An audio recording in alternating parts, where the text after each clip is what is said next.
You made this? Feeling good, got some weed up in my wood, chasing dreams just like I should, letting go because I could. Used to have my... Welcome back to another episode of JK Philly. Today we got the Lakers room. How you doing, man? Man, I'm doing good, man. Thank you for having me, man. This is cool. This is my first interview. I've done other interviews before, but not pertaining to sports, so this is amazing. Right, for sure. Yeah, definitely. Thank you for coming on. It's kind of crazy. Just a side point. I've tried to get at least two other people that cover the Lakers, and both people were like down to do it, and then just ended up not doing it. So definitely appreciate you coming on. Like I'd rather really want that real diehard Lakers fan to come on regardless anyway. So I appreciate you coming on. Oh, you got one in me, man. You see, I got the Kobe tattoo. Oh, I love that. My whole life, I'd say my first core memory was seeing Kobe dunk on Hakeem Olajuwon. Wow. You can go YouTube it because I go look YouTube it sometimes just for like dopamine purposes. Yeah. It was an offensive foul, but 1998. That's when my love for the Lakers started. Wow, that's awesome. Yeah, for sure. So yeah, let's I want to jump into a couple of questions, but the way that I like to start off is just, I want to get your background, where you came from, how you started your channel, and covering a little bit of the Lakers. Yeah, no, I would love to do that, man. And like I said, sometimes I can drone on, so feel free to stop me. For sure. My channel, which is now titled The Lakers Room, if you look, I actually have a catalog of old podcasts on there. I started podcasting in about 2017, just doing independent podcasting, building relationships, doing in-depth interviews, like taking people's lives through chronological order. Some of the most famous people I interviewed was like Debo from Friday, rest in peace. I interviewed Master P and Calabasas, few other people, but if you go look, like even Debo actually cried on the podcast I did with him. That's one of my cool moments in life. Yeah. But yeah, so that's how the page started. But truthfully, I've always been all about sports. So even through doing all that and journalism also, which hence the interviews, that's why I do that. But so the Lakers just have always been near and dear to me, to be honest. So even while I was doing all the podcasting, I always kept my eyes just on what was going on the sports world. I'm the type to I'll write an article for no reason. Like, that's the kind of guy I am. Mm-hmm. So I'm reading all the articles. I'm keeping up with all the beat writers. I'm keeping up with the insiders. Then I'm seeing like the NBA podcast starting to blow with the players. So you're getting even more in-depth information. One of my good friends actually played for Arizona and Xavier. His name's Mark Lyons, who plays overseas now. So I've kind of got to dabble with some stuff with him. But yeah, it's something I always wanted to do no matter what. Like, I was always going to curtail back to sports, even though I love the music and entertainment aspect of it. But that's just not my overall like love. Overall sports is the main thing.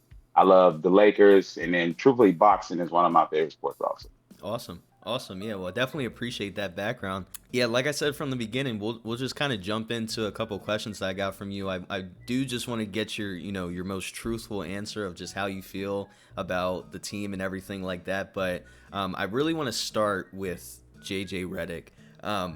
Him in his last few years of actually playing with the 76ers, and then of course going to like the Mavericks and Pelicans and teams like that. But like his good stints were with us, and I've been a fan of him obviously since he's been here. And then as he transitioned and, doing podcasting with the old man and the three back then, just a big fan of watching that as well. So when he finally got the okay from the NBA to finally come and coach, and of course it's the Lakers, I'm definitely tuned into that. I'm trying to see, man, you've been talking up a big game of what you should have done or what Jokic should have done this game and what Luca should have done this game. Like, now it's time to put it into action. And I would say, besides, Luca definitely had a part in that, and we'll talk about him, but finishing third in the West is a huge achievement for JJ Reddick. And I don't want to put too much bias on it because I want to let you give your answer, but I just think it's a huge achievement. I'm definitely a fan of JJ Reddick and his work and his coaching game of just, like I explained to you a little bit earlier, I coach myself, so I try to look at how he looks at the game, and I'm just really fascinated. But I want to know from you, what is your overall opinion of JJ Reddick, from his body of work for the regular season first, because we'll definitely jump into the playoffs as well. Yeah, for sure. I'll talk hindsight first. I'll say hindsight, man. I really the best coach we could have got, because, and he honestly reminded me kind of like Pat Riley coming in. But we need somebody young. We need somebody X and O's, and we need a motivator. JJ Reddick checks all of those boxes. And on top of that, when he first came in, it's funny seeing him do the podcast with LeBron, which everybody now says was like a job interview Yeah, right. on YouTube or whatever. But at the same time, I mean, he was interviewing with Toronto the year prior, so it's Yeah. not like he just came out of nowhere as a head coaching candidate. So that I feel like that's something that's easily dispelled. The Lakers, you could say, oh, it had a little PR spin on it for going off after UConn coach. But Hmm. I feel like JJ Redick was the perfect fit. He's an X's and O's guy. He knows the game. But overall, I would grade JJ season as an A minus. Yeah. Just the playoffs is the only blemish. But the same reason we were winning, I feel like is the same reason we lost. You know. Yeah, it was fun to watch, certain games that he would coach. I think one of the most notable games where just listening to regular podcasts, I listen to a lot of Gil's Arena too, and they love the Lakers, or at least Gil and Nick Young love the Lakers. But Yeah. um, Yeah. just watching Kenyon them, be tripping. it'd be Sorry. tripping sometimes, but yeah, they talk about JJ Redick, and one of the most notable games that they had was that game against the Nuggets, and just like they were very hype on the scheme that they did of just like fronting Jokic the whole time, making other people make plays, and if we got to let Aaron Gordon beat us for the game, we're gonna let Aaron Gordon beat us, or things like that, and it was talked about a lot. So in circumstances like that, I feel like even, OKC to a limit right now, we're recording on May 13th, like they're giving, not that JJ Redick made up the blueprint, but they're like showing you that like, hey, we can beat them too, doing the same exact thing that you guys did during the regular season. So it's a lot of taking and stuff, but it's definitely a bunch of good points that you can point at throughout the season. Finishing third in the West is a huge achievement for JJ Redick in his first actual coaching position. So I can't blame him too much. I kind of wanted to, of course, ask you the main question with the Lakers this year and acquiring Luca Donets in the trade. How has he been? I really want to know from like, are people blinded by just the offensive ability from Luca? Or is it really Yeah, for Luca sure. needs to play defense? Is it like what plays more heavily within the fans?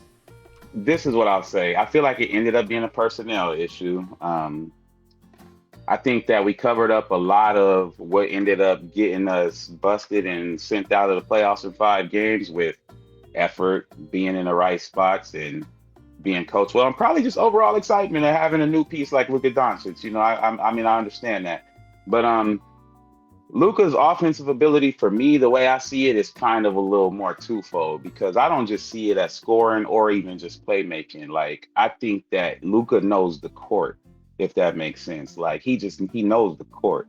So at the end of the day, the same way a lot of Dallas Mavericks making it to the finals in the last year, he does have to defend. So let me say that he does have to defend somewhat, but with the right personnel and with the right scheme, you can actually hide him. You can hide at least one defender.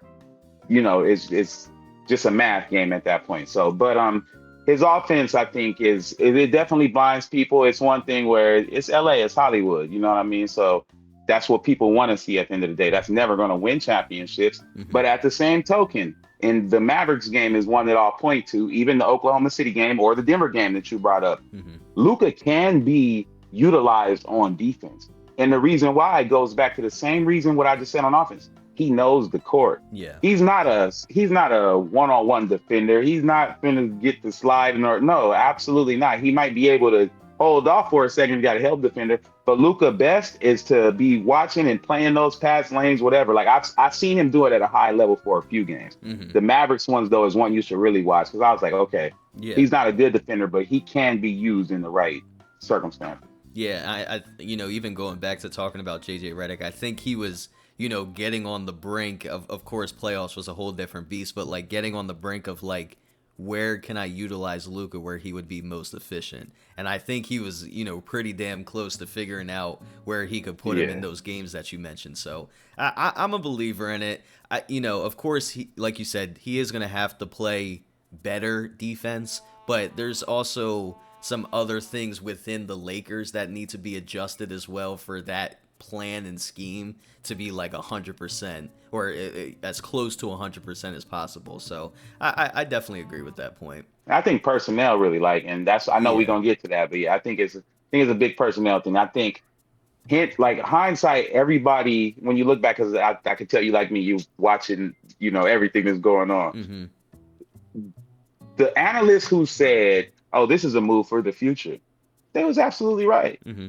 The Lakers started balling though, so that'll it start getting excited. And it's like at the end of the day, we don't have the team we need right now, but we still got Luca Doncic Right. and LeBron James, and Austin Reeves was playing out his mind obviously up until the playoffs, but we'll get to that. But so yeah, I think the Mm-hmm. excitement, what I'm saying is, I think the excitement just kind of made people forget what the plan already was. Yeah. And, we keep alluding to it at this point. That is the most, critique thing that has been come through, the Lakers season. So might as well just jump right into it. I want to hear your key takeaways. You can talk about, like I said, the coaching aspect of it, the player aspect of it. Of course, there's the huge question of like, man, if they just had any competent center, I think they would have had a lot better of a series. But I want to hear from you and what you got to think about it. So I'm gonna talk to you as a Lakers fan. Uh-huh. I feel like game one, I don't always like whenever people say, "Oh, well, they were resting for a week." Like that's cap. They wasn't ready. That's what it was. Mm. They wasn't ready. JJ after the game said they weren't physically ready. No, Mm-hmm. they weren't ready at all in Mm. game one, and that's why they got their doors blown off. They came out like they was gonna be the best, like they believed they were the better team, Yeah. and I wholeheartedly believe in all the sports. I know the better team's gonna win a 7-game series, but the hungry team matters too. You know what I mean? And Mm-hmm. especially if that hungry team is the Minnesota Timberwolves, you can't give them nothing. That means you got to come out locked in, calculated, dialed in, and ready from tip off. They did not do that in game one. Yeah. Game two, oh, the Lakers, they were pretty much the Lakers. And I heard people say like, "Oh, Minnesota could have won the game." No, the Lakers dominated Minnesota in game two. They were leading by double digits almost the whole game. Mm-hmm. Yeah, I think Minnesota made a slight push toward the end, but if you really watch the game, they dominated the whole game Right. defensively. Truly, the offense though is what scared me after game two. I was Mm-hmm. like, wait, we just dominated a game and the offense was trash. Yeah.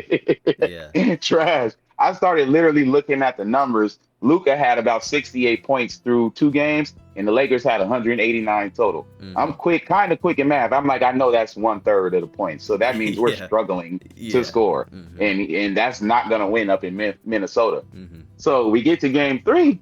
I don't know Luka's poison. The Lakers did do a good job of at least keeping that under wraps, but everybody can tell as soon as the game started. You know what I mean? Mm-hmm. So then we're hampered a little bit, but then you get this LeBron performance where what Anthony Edwards say, he pulling it from Yucatan. He's spraying it, but it's not even that. Truthfully, LeBron was locked all the way in.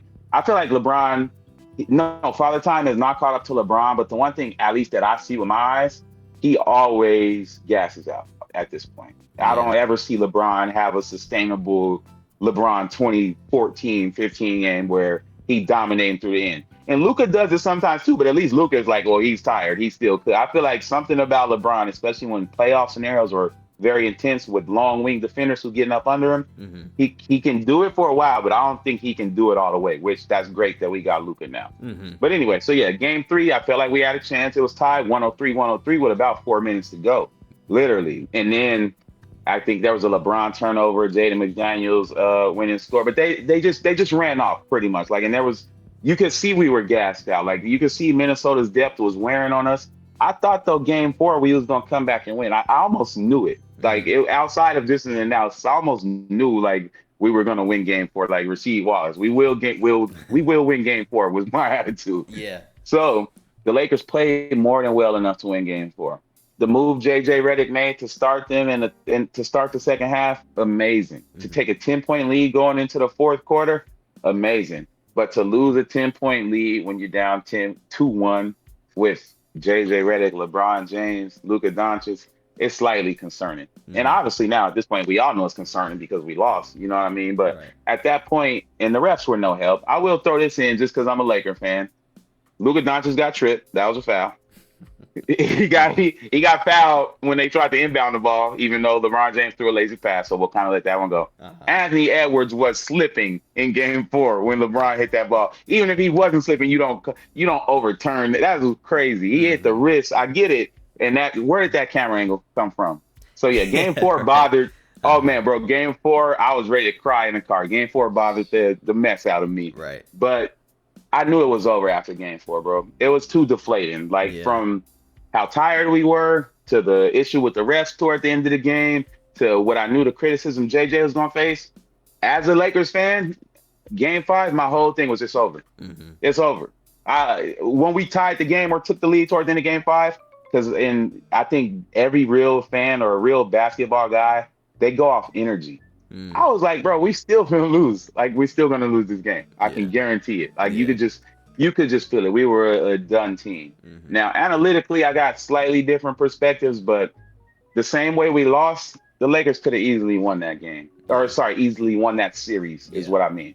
Because we won Game 2, easily could have won Game 3, Game 4, and Game 5. But the team that's more has more depth, more size, and they looked more hungry. Mm-hmm. They're always going to pull away at the end. The one advantage I thought I knew we had, and this is me speaking analytically now, the one advantage I knew we had was hindsight. If it's a close game, Lakers will win. I got disproved that 4 times in that series. That's crazy. No, it was the same aspect of like your top players can only do so much, and you really need that supporting cast sometimes to do something. Like I forget what I was looking at. It might have honestly even been one of your posts of just Gabe Vincent and another player. Like Jared Vanderbilt. yeah, Jared Vanderbilt was just like they didn't play us enough. Or LeBron was talking about like they were upset with their playing time or something like that. But it's just like you guys weren't producing when you had the opportunity to. So like yes, we can give you opportunity later down the line, and everything is always an if at the end of the day. But it was a coach's decision. JJ's got to live with that. It is what it is, and you can try again next year. But it's always going to be the supporting cast, and I think it was I forget what team it was, but I was just looking at the box score. Oh, it was Orlando, and it was Paulo and Franz Wagner are scoring like 35 and 40 points a night, and then their next best guys like Wendell Carter Jr. with 10 points. Like you can't do that every night. Like somebody needs to help. So, and you mentioned a little bit earlier of like Austin Reeves and not even having his best series as well. So that was pretty unfortunate as well. I feel like Austin Reeves series was trash, to be honest. Yeah. His numbers might not say that because there was a couple games where he still hit 5 threes, but I watch Austin Reeves every game. Mm-hmm. That whole Minnesota series, he was not. I don't know if they had him nervous. I don't know if it was the physicality. I don't know what it was because I watched Austin Reeves in the 2023 playoffs, the 2024 playoffs. Yeah. He was comfortable. Everything was the same. Something about this year, Austin Reeves was not the same, and I'm sure we're gonna get into it. But Bill Simmons saying he probably gonna get traded, which I still don't want Austin Reeves to get traded. I honestly, truly hope not. But I Mm-hmm. will say in that Minnesota series, and man, I hate these guys. Like sometimes I deal with so many. Just, the Lakers got a lot of fans but a lot of haters. Uh-huh. So my guy told me, and I lost money on this. I don't even like the sports bet, but I did it because I was so sure I was gonna win. My guy told me before the series, he said Austin Reeves will not score more than 25 points in this series. And to me, he sounded ridiculous because I see Austin Reeves walk down whatever he wanted to do at any time. Mm-hmm. But it happened. And then I started looking at the Minnesota defenders, and I was like, I think Austin Reeves is a little nervous. I don't know why, because he played against these guys all the time. Right. I honestly, it could have just been the eyes. Like you could say it could be the new eyes and heavily eyes because Luca in playoffs for the first time with LeBron, but you also had the regular season where you were doing that too and still cooking. So I don't know what the difference was. It just had to been nerves of these guys look hungry, and I don't know if we're ready for this type of energy. But so I was so confident in Austin Reeves, bro. Before the season ended, I had a take, and it sounds crazy now, where I said Austin Reeves is better than Devin Booker, and I was trying to prove it off of per 36 minutes analysis. But yeah, I apologize, Devin. no, I was even thinking at the time when Austin Reeves was cooking, I'm like, of course, Paul George had a very bad season this year. But I was just like, Austin Reeves looks like a better third option than Paul George. on this team, even if he does come back and does something, because Austin Reeves just fits well. But, it is what it is. I still stand by that point until Paul George shows me something different, but his body's too... Paul George, yeah. Yeah, Maybe. it's just too weared down for me at this point. I don't believe in it, but I do want to ask you just one last question, just because it popped into my head. But I asked majority of everything that I had. Again, don't know if it was your post or if it was the Sixers post, but it was a mock trade of possibly sending. Well, there was two actually. It was a mock trade with the Sixers of possibly sending Joel Embiid for Austin Reeves and maybe like Hachimura and like a pick or something like that. And then I just saw one earlier talking about the Bucks. I don't know why they would ever do that, but it's like basically trading away the whole roster of like Reeves, Hachimura, Vincent, and like other picks that they have this year. But I was just curious to think what you think would be, good for the team. Of course, you guys obviously need like a center, but any other pieces that you think you may need, and who do you think is a good option? Not a good option, but like most likely to get out of there if you are looking to, star hunt. Yeah. So I don't think star hunt is what the Lakers need right now.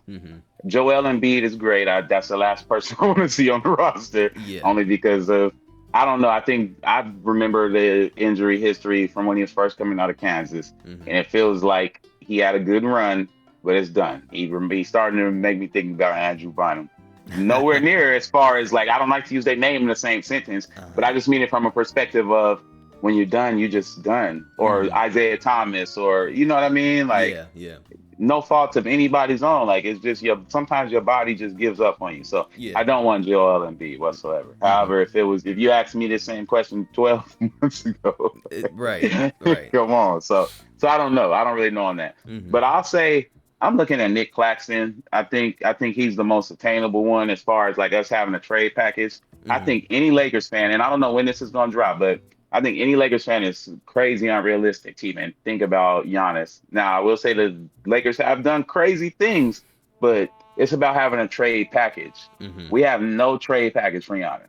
Zero. Right. None to speak of. You can't put anything together. The two players, LeBron has a player option and a no trade clause. Luca Donets, for one, I probably still wouldn't do it. He's not getting traded. So outside of that, you have zero trade package to compete. Nico Harrison is not going to drink coffee and be the GM for the Bucks. We have zero trade package for Giannis. I want you guys to know that and understand that is not happening. 100%. As much as it looks good in memes and pictures and stuff like that. Yeah. But yeah, so for me, I think Jackson Hayes is out here. He's an unrestricted free agent, obviously. And he just was unplayable in that Minnesota series, and we can't have that again. I wouldn't mind Jackson Hayes as a backup, though, if he was willing to come back and just do spot minutes or something, because he can be of some service here and there. Yeah. But yeah, I would like to see like a Nick Claxton. I don't think we can afford Miles Turner in free agency because I think he's just going to be worth too much. I would have said hell no to Steven Adams not too long ago. Due to recency bias, I'll take Steven Adams. We don't, you know what I mean? Yeah. Brooke Lopez a little too old for me. The funny thing is, I thought Steven Adams was old. This man is only like 30 and 31 or something. Really? I thought he was older than that too. Wow. I thought he was about 36 or something around there. So yeah. Wow. We got to do that. We got to get one of those, at least one of them. If we can secure a Nick Claxton and a Cam Johnson for like I don't even know. I really don't want to give up Reeves, but I mean, I feel like we might still be able to get those two possibly with a package without Reeves. But I would really focus in on Nick Claxton. And another thing that I would call as a sleeper, and it's funny because I used to talk so much stuff about him, DeAndre Ayton. A package for DeAndre Ayton. I was thinking about that too. That just popped into my mind when you're talking about centers. I'm like, I would assume that they probably want to move a little bit more towards Donovan Clingan than DeAndre Ayton from just what he's shown so far. So I wouldn't bat an eye if they did acquire him. But no, it's always interesting to see. We talk on the channel. We talk to obviously like Utah Jazz and Orlando Magic and Charlotte Hornets and the smaller market teams that don't get a lot of these like, oh, I can just go grab whoever I want, give you a little bit of something and you can come to the Lakers. A little bit like nobody's going to Utah to go play with whoever's in Utah. Like, we want to come to the Lakers. I'll pick any center I want at this point to come play with the Lakers. So it's definitely different. It's nice to talk about that because then your mind can go wherever and just be as creative as possible with how a roster construction can look like. But it's definitely interesting. Yeah, that's that. Like I said, that's most of everything that I had. I don't want to ramble on too much. Actually, I had one question for you, just because funny thing is I've traveled through most of America. I've never been to Philly. I could come anytime though, so we might have to get together For sometime. sure, for sure. I got flight benefits. But Okay. no, so what I was gonna ask is Philly fans really y'all? I mean, y'all just won a Super Bowl, but like, Mhm. is it the aggressiveness that everybody talks about? Like, Oh, 100%. When you're talking about like Eagles fans are probably worse than like Sixers fans in my eyes, just because it's an aggressive sport, so they're already going to be aggressive, and then the same fans transfer over to the Sixers fans. So when we're good, you're going to hear us talk our and we're gonna boo our guys in the first quarter if they're playing like ass, just so they get their ass in order. But this year it definitely humbled us a little bit of just like being so mean to our team, because it's just like we were still mean to them, but just in my eyes I'm like, man, I'm not finna buy these tickets and just go boo Paul George. Like, I'll just watch it on TV. If I don't want to watch it, I'll turn it off. But tell me that last year people are still healthy, yeah, I'm buying tickets to go boo Paul George. Like, what? yeah. So no, I don't think it's OD, but we definitely, just from some of the stadiums I've been to, like going to Boston and going to the Wizard stadiums and just watching them play other teams, it's definitely a different feel, I feel like. Okay, guys. Are you a big Allen Iverson fan? Like, are you a '01 finals watcher? No, actually, it's actually pretty funny how I started watching the NBA, because I started watching the NBA in like 2015. So I started watching like Oh man. really, really late. So I watched it in high school, and I'm like, 2015, I'll see what it's about. I don't even really play basketball. And then 2016, I watched the Cavs and the Warriors series, Warriors. the Yeah. 3-1 comeback. I'm like, oh, I'm hooked for life now. Like this is my life. I love the NBA. I love watching basketball. I love the storyline. So I really just started watching like 2016. So almost probably like 10 years now. I've really only watched it. Of course, you always got love for like AI, even though I wasn't really paying attention to when it was back then, because I was still young. But yeah, no, it's Well, pretty you do interesting. a good job covering it for I, sure. I appreciate that. But yeah, like we said, make sure that you guys check out all the links down below for the Lakers room on YouTube, on social media, Instagram. And we definitely appreciate your time. Make sure that you guys stay tuned, subscribe to the channel, and we'll see you on the next episode. Much love, man. Y'all come through for more than Lakers. Motivation, clips of maybe your team, but it's all from the Lakers perspective. But yeah, 100%. man, thanks for having me, man. That's much love, bro. Tap Appreciate you. in with me anytime for anything. For sure. Appreciate you. Thank you guys for watching another episode of JK Philly. Make sure you stay tuned by subscribing to the channel.